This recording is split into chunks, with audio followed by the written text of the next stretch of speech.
Hades 2 is already a must-play. For those who missed it, Hades 2 was released as early access on May 7th only for PC.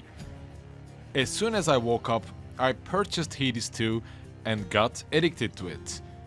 If you're avoiding any kind of Hades 2 spoilers, whether it be its story, progression, bosses or the characters, well, it might be best to warn you before starting this video.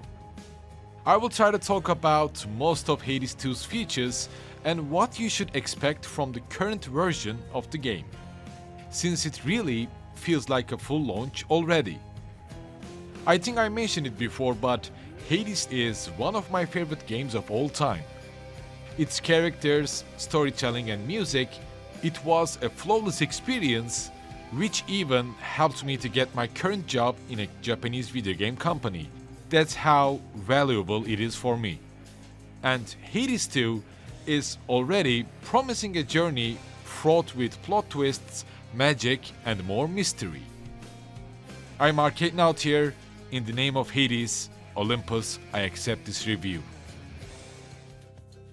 In Hades 2, the players assume the mantle of Melione, the immortal princess of the underworld, daughter of Hades and Persephone, the sister of Zagreus. Melione is poised to confront the tyrannical titan Kronos, the time incarnate. Olympus has been besieged by Kronos, as he also dismantled the house of Hades, forcing Melione and her group of resistance to survive in the crossroads. Melione is raised by the witch of the crossroads, Hecate, to kill Kronos since her childhood, learning the ways of incantations and the witch-like fighting style. That is, differing from Zagreus. Although it's my own deduction, Zagreus, trained by Achilles, had more of a gladiator or warrior-like gameplay style and weapons, whereas Melione, trained and raised by Hecate, has more like a witch, sorceress-like gameplay style, weapons and abilities. I will get to it soon, but this also shapes how Hades 2's gameplay also presents itself.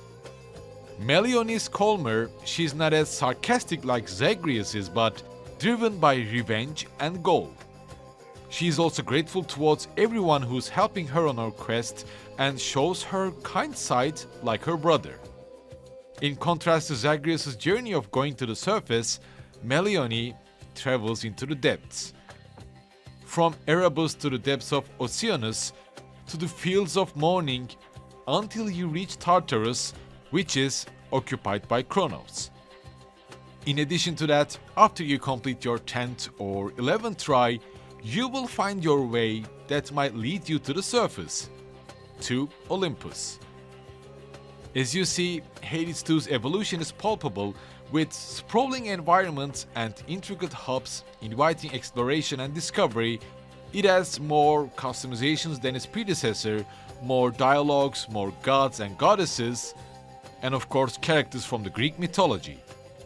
Hades 2 seems like a true successor that is faithful to its roots as well, even during its early access version of 0.9. However, it's also worth mentioning that there are also still characters without their designs. Even our lovely Lord of the Underworld, Hades, is still in his rough draft, yet Hades 2 feels polished, has solid gameplay mechanics and deep roguelike features that would hook you to itself. From here, let's talk about the gameplay mechanics and what Melione offers. The transition from Zagreus to Melione heralds a shift towards mage-like prowess, with mana-fueled spells augmenting traditional weapon-based warfare. Melione wields a diverse array of weaponry. Starting with her witch staff, Melione can unlock 4 additional different weapons by collecting silvers or other collectibles through her journeys. Those weapons are Sister Blades, which is a fast close-range weapon, Umbral Flames, a mid-range weapon, summoning surrounding fires around Melione, Moonstone Axe, a heavy-wielding axe that somewhat gave me the vibes of Guan Yu's spear from the predecessor, and the last weapon, Argent Skull, a weapon that feels like a mix of Exagriff and the Aegis of the predecessor. Each weapon is imbued with unique variants and strategic nuances, fostering dynamic playstyles and of course experimentation. I did my first clear with the Argent Skull, made the build around Zeus's cost, Demeter's attack and special move boons, and also boosted with Hephaestus's blast abilities. And then my second clear with Sister Blades, improving my cast ability with Poseidon's knockback and Zeus's thunders, while strengthening my normal hits with Hephaestus's blast and specials with Hestia's scorch boons. And of course with Selene's time-slowing hex ability that grants Melione all the time in the universe to deal damage while everyone was halted. Besides Argent Skull, Witch's Staff is also quite efficient. Its normal attacks are somewhat similar to the spear that Zagreus uses, and its special move works well from the long range, especially if you use Apollo, Hestia or Poseidon. And if I were to pick a weapon that feels the weakest or the least interesting, I think I would pick Moonstone Axe. It's slow, although its Omega special move hits from a long range, it requires you to make a build that is focused on mana regen and spatial. Speaking of Omega moves, by holding the attack, spatial or the cast button, Melione starts to cast her moves, Omega versions, by spending mana. These moves are mostly stronger versions of these attacks that can also provide mobility or crowd control in dire situations as well. For example, Sister Blade's normal attacks are somewhat similar to Twin Fists of Malphon's gameplay style. Its Omega attack teleports Melione to one of the enemy's back to deal a critical hit. Its special move hits only one target, but by activating the Omega special, Melione spreads this range attack around to hit multiple targets at the same time. Each weapon has different attack patterns and different specials, and when Omega moves are considered, there are lots to discover, lots of builds to do, and of course to experiment with. It's still quite early to say which boon feels the weakest, but I think I can state some of the strong ones. Demeter with her freezing abilities is again quite strong and efficient. Hephaestus with his blast abilities can help you to do around 300 to 400 damage in each 8 to 10 seconds. Poseidon can help you to create builds that push the enemies further and help you to recover your mana quickly, while Hestia grants you boons to scorch your enemies or to sacrifice some of your maximum health to earn even more mana regeneration. And these are only some of the fundamental boons and abilities that earn maybe during your first 4 to 5 runs. After a while, Aphrodite appears with her weakness inflicting boons. Artemis appears out of nowhere within the woods of Erebus, helping you to clear your enemies and then grants you a boon of critical hit. The moon incarnate Selene grants a special type of hex that requires Melione to spend a specific amount of mana to be available. For example, like this move, that is basically a Moonlight Kamehameha. All of these boons can be customized even further. These can be mixed with other boons to create something even greater, maybe increasing your chance of success of defeating Kronos, or maybe just putting everything at risk. And as I mentioned before, Melione is a witch. Hades 2 expects you to play as a witch rather than a gladiator or a warrior like Zagreus. You need to lay out your cast move for crowd control, place Melione in a better position to start doing your range attacks to destroy your enemy's armor, and then move on to closer range for the final blows. To be honest, I have one concern here. I believe there might be people who will not find Hades 2's range combat leaning design amusing.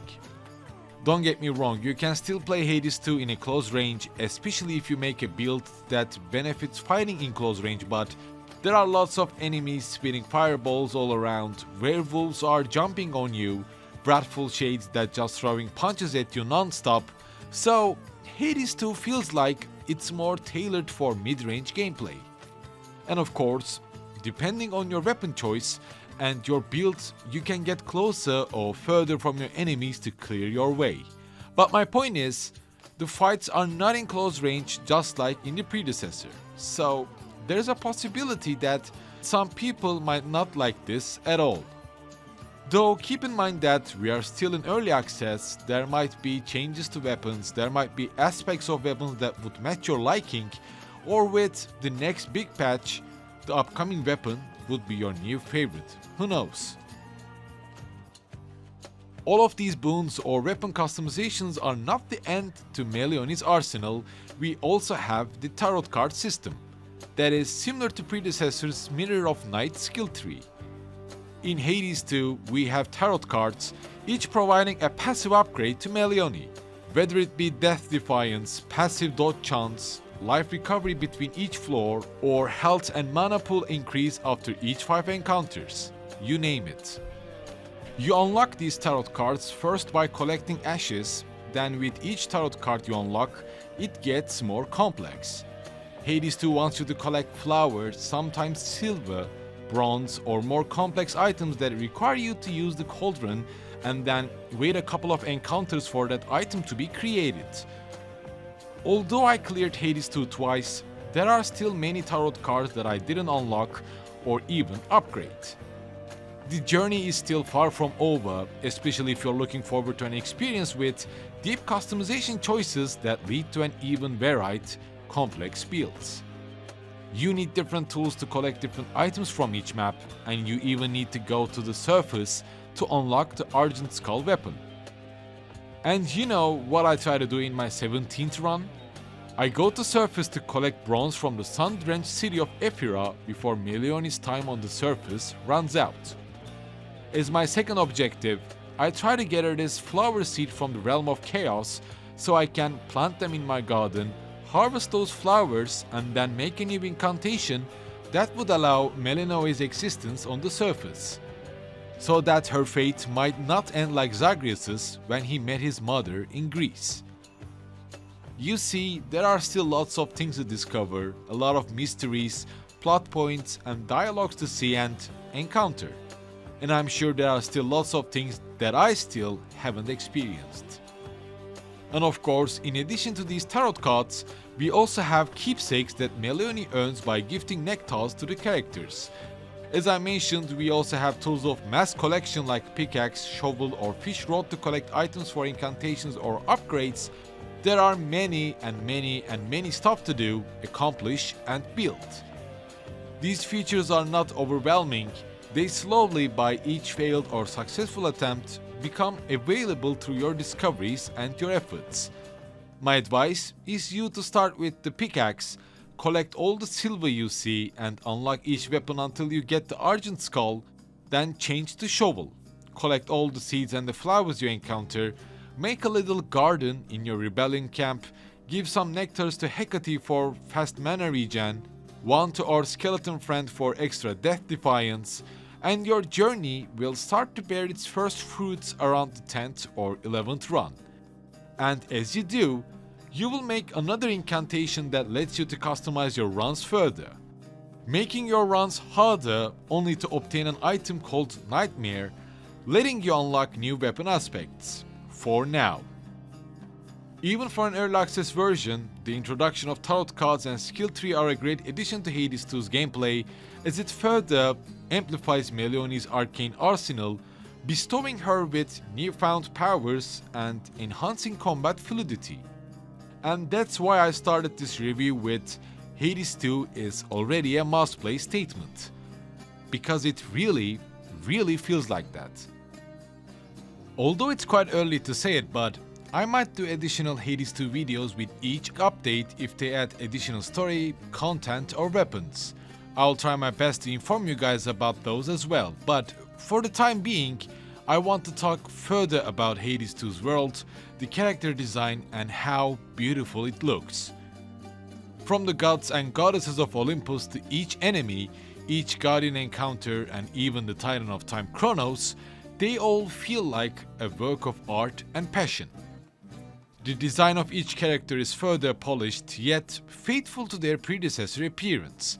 Hermes looks like an adult, and Demeter is adorned with her battle armor, Aphrodite is charmer than ever, and I'm really looking forward to the completed designs of Charon, Narcissus, and of course, Lord Hades. All these characters, their dialogues and their design shine brilliantly with Melioni's interactions, as these are not mere exchanges but pivotal moments that drive the story forward and reveal complex familiar and political dynamics within the realm of the dead. However, there are some design choices that I really want to mention, especially about the boss fights. The second Guardian fight, Scylla and the Sirens, turns the encounter into a concert, a fight that is similar to Zagreus' encounter with Theseus and the Minotaur. Scylla's band consists of 2 additional members, and by defeating either the drums or the guitar, the soundtrack that plays loses that part of that song. Meaning that if you defeat Scylla, the vocalist becomes a back vocal. If you defeat the drums or the guitar, the song only turns into Scylla's voice. Moreover to that, let's say you had to pause the game during the last fight. Let's say there was an urgent call or you heard your dog choking on something. Do you think the Time Titan will let you pause the game? All these elements and all these aspects are part of an unfinished early access experience, and I guess this is what really excites me the most. There might be changes in all this, I still haven't discovered all, but there might even be an incantation that will let us pause in a fight against Kronos Ida. I will continue my Hades 2 runs. I will try to discover each and every corner of this beautiful experience for the time being. And I really hope this video either helped you guys what to expect or just motivated you to give Hades 2 a chance in early access as well. Hades 2 is already captivating, delightful journey, and definitely a must play if you also enjoyed Hades. Don't forget to follow me on Twitter or join my Discord channel if you like my content. Any humble support through Patreon or YouTube join are really appreciated. I will see you guys soon. Stay tuned.